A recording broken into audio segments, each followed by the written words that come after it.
नमस्कार कलिकाता विश्वविद्यालय BSc chemical काइनेटिक्सের first এবং সেকেন্ড সেমের আমরা সেট 1 এর কিছু কোশ্চেন প্র্যাকটিস করব। প্রথম কোশ্চেনটা বলেছে এই যে ইকুয়েশনটা রয়েছে এটাকে প্রুভ করতে হবে। তো এই ইকুয়েশনটাকে প্রুভ করবার জন্য আমাকে আরএনএস ইকুয়েশনে আসতে হবে। আরএনএস ইকুয়েশন কি k = a into e to the power minus ea by RT। Okay, এবার লেফট সাইড এবং রাইট সাইড দুদিকেই ln নাও, তাই ln k ln a into e to the power minus ea by RT। Okay, দেখো এখানে into sign আছে, into মানে কি প্লাস হয়, তাহলে ln k equal to ln a plus ln e to the power minus ea by RT, right.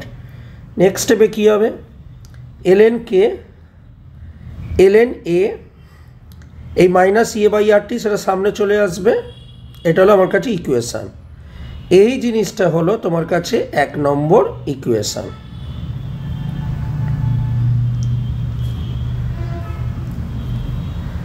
ওকে, এবার এরকমভাবে তুমি এটাকে k1 করো, এটাকে t1 করো। একই রকমভাবে এটা ln k2 ln a minus ea by RT2। Okay, এটা হলো তোমার কাছে 2 নম্বর ইকুয়েশান। এবার তুমি কি করবে, 2 থেকে 1 মাইনাস করবে, তাহলে করলে কি হবে, ln k2 minus ln k1 ln a minus ln a minus ea by RT2, আর মাইনাসে মাইনাসে এই মাইনাসটা কি যাবে প্লাস ea বাই RT1। ওকে, এটা ক্যান্সেল আউট হয়ে যাচ্ছে, তাহলে মাইনাস আছে ln k2 by k1 ea by r, এটা হবে 1 by t1 minus 1 by t2। ওকে, পরের লাইনে ln থেকে লগে যেতে হলে 2.303 মাইনাস মাল্টিপ্লাই করতে হয় লগ k2 বাই k1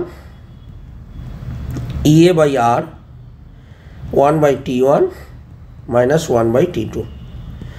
তারপরের লাইনে log k2 by k1 ea by এই 2.303 এখানে মাল্টিপ্লাই করে দিলে মানে নিচে নিয়ে চলে আসলে, বুঝতে পেরেছো?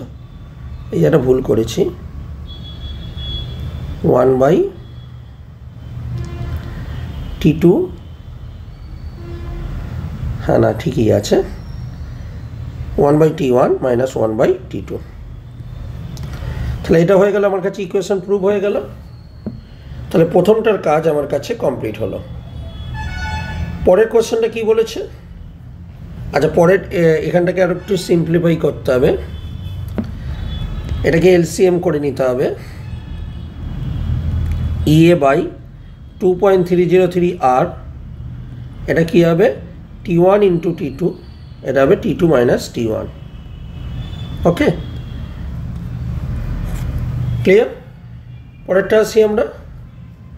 পরেরটাই আমাকে বলেছে কি, বলেছে এটাকে প্রুভ করতে হবে, ঠিক আছে।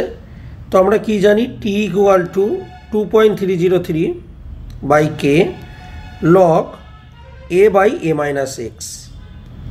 এবার হাফ লাইফ কাকে বলে, হাফ লাইফ বললে এই এক্সের ভ্যালুটা হবে a বাই 2, মানে ইনিশিয়াল কনসেন্ট্রেশন যা ছিল তার অর্ধেক হতে যে সময়টা লাগে তাকে বলে হাফ লাইফ। তাহলে টি এর জায়গায় কত হবে, T half 2.303 by K log a by 2।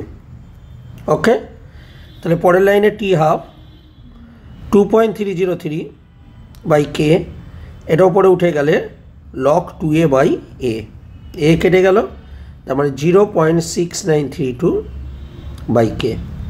ওকে, পরের কোশ্চেনটা বলেছে এই যে এটা দেওয়া আছে বলেছে এর অর্ডার কত হবে। আমরা অর্ডারের কে এর ইউনিট কি জানি, mole, litre inverse, 1 minus n second inverse, এটা হয়। এবার এই দুটোকে তোমাকে রিলেশনটাকে সিম্পলিফাই করতে হবে। দেখো এখানে মোল লিটার ইনভার্সের ওপরে কিছু নেই মানে 1, তাহলে 1 মাইনাস n ইকুয়াল টু 1 বলবো, 1 মাইনাস n ইকুয়াল টু 1, তাহলে n সমান সমান হবে 0, তার মানে এটা 0 অর্ডার রিঅ্যাকশান। ওকে, তারপরে কোশ্চেনটা দেওয়া আছে, বলেছে right rate equation with respect to SO3। SO3 রেসপেক্টে করতে হবে। তাহলে রেট সমান সমান লিখব, SO3 যেহেতু ডিকম্পোস্ট হচ্ছে তাই মাইনাস, এই 2টা আছে সেটা হবে 1/2 ডি ওপরে SO3 বাই কী হবে DT। ওকে, পরের কোশ্চেন দেওয়া আছে, why all reaction does not produce product. সব রিয়াকশানই কেন প্রোডাক্ট তৈরি করে না? কারণ একটা হলো রিয়াকশানের জন্য ওরিয়েন্টেশন, প্রপার ওরিয়েন্টেশন থাকা দরকার। তাহলে প্রপার ওরিয়েন্টেশন সব মলিকুলের থাকে না, বা সব কলিশনে প্রপার ওরিয়েন্টেশন থাকে না। মানে বলবো অভিমুখনটা অল মলিকুলস কলিশন, সমস্ত অণুগুলোর সংঘর্ষে আর নট প্রপারলি ওরিয়েন্টেড, সমানভাবে অভিমুখন হয় না। এটা একটা পয়েন্ট। 2 নম্বর পয়েন্ট কি বলা যায়? 2 নম্বর পয়েন্ট বলা যায় যে সবাই অ্যাক্টিভেশন এনার্জি ক্রস করতে পারে না। তার মানে এই ইএ বা অ্যাক্টিভেশন এনার্জি থেকে মানে এটা হয় ইকুয়াল টু হবে অথবা গ্রেটার দেন রিয়াক্ট্যান্টের এনার্জি হবে। রিয়াক্ট্যান্টস এনার্জি সব মলিকুলের ক্ষেত্রে রিয়াক্ট্যান্টস এনার্জি তার অ্যাক্টিভেশন এনার্জির সমান বা তার থেকে বেশি হয় না। এই জন্য সব কলিশনই প্রোডাক্ট তৈরি করতে পারে না। ঠিক আছে, পরেরটা বলেছে what is the role of catalyst. বলবো ক্যাটালিস্ট অ্যাকচুয়ালি আমরা একটা গ্রাফ এঁকে বোঝাবো। এটা বলবো এনার্জি, এটা হলো রিয়াকশান প্রোগ্রেস। তাহলে বলবো এরমভাবে একটা গ্রাফ করে দেবো যে নর্মাল একটা রিয়াকশান বলে এরম দিয়ে দেবো, এটা রিয়াক্ট্যান্ট, এটা হলো প্রোডাক্ট। তাহলে কি বলবো? বলবো catalyst decreases the activation energy. এই যে হাম্পটা বা অ্যাক্টিভেশন এনার্জিটাকে কমিয়ে দেয়। তাহলে কী হবে? ক্যাটালিস্ট ডিক্রিজেস অ্যাক্টিভেশন এনার্জি, মানে সক্রিয়করণ শক্তি বা হামটাকে কি করে দেয়? কমিয়ে দেয়। এই জন্য যে ক্যাটালিস্ট রিয়াকশান হলে যেহেতু হামটা কম, রিয়াক্ট্যান্ট থেকে প্রোডাক্টে ইজিলিভাবে ক্রস করতে পারে, তাহলে প্রোডাক্টের ফর্মেশনও কী হবে? বৃদ্ধি পাবে। ক্লিয়ার হয়েছে?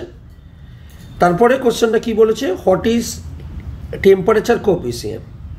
It is observe that per 10 degree centigrade rice reaction rate will be double or triple. অর্থাৎ টেম্পারেচারটা যদি 10 ডিগ্রি বাড়াও, কোনো একটা টেম্পারেচার, সেই টেম্পারেচারটা মানে যে কোনো টেম্পারেচার থাকতে পারে, তার থেকে 10 ডিগ্রি বাড়ালে রিয়াকশান রেটটা দেখতে পাওয়া গেছে 2 অথবা 3, ডবল অথবা ট্রিপল হয়। এইটাকে বলা হয় টেম্পারেচার কোএফিসিয়েন্ট বা উষ্ণতা গুণাঙ্ক। ক্লিয়ার হয়েছে? তো এই ছিল আমাদের কিছু ইম্পর্টেন্ট কোশ্চেন কেমিক্যাল কাইনেটিক্সের উপর। পরবর্তী ভিডিওতে আরও কিছু কোশ্চেন নিয়ে আমরা ডিসকাস করব। ভালো করে প্র্যাকটিস করো, এমন ধরনের কোশ্চেন তোমাদের পরীক্ষায় আসবে। ধন্যবাদ।